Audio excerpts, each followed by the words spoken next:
Le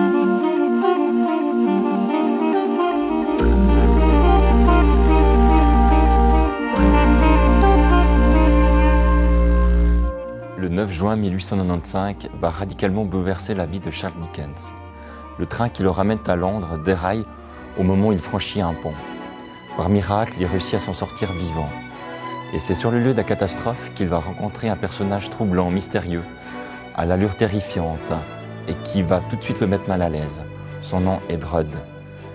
Sous les yeux de Charles Dickens, il achève les mourants. De retour à Londres, avec l'aide de l'écrivain Wilkie Collins, ils vont essayer de retrouver la trace de ce sombre individu et ensemble vont s'enfoncer dans les bas-fonds de la cité londonienne.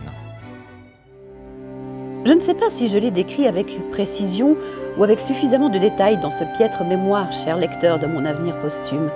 Mais Charles Dickens, bien qu'il fût peut-être un scélérat, voire un assassin, était presque toujours un compagnon des plus agréables. Sa conversation naturelle et plaisante n'était presque jamais centrée sur lui-même et ne sentait en aucun cas l'effort. Il ne parlait jamais pour ne rien dire. Il occupait une position exceptionnelle dans mon cercle d'amis et de connaissances britanniques célèbres, en étant ennuyeux à aucun moment et en se montrant brillant causeur, compétent et compréhensif. Il ne cherchait jamais les aphorismes ni l'humour pesant et écoutait aussi avec attention, ce qui se manifestait notamment par de nombreux éclats de rire, un rire contagieux. Drudd est une œuvre magistrale de Dan Simmons.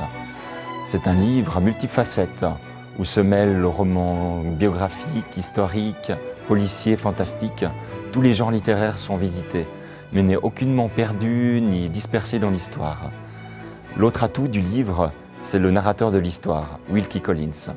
Il nous décrit l'époque victorienne comme si nous y étions, ses relations complexes avec Charles Dickens, sa propre histoire où l'opium va jouer un rôle essentiel.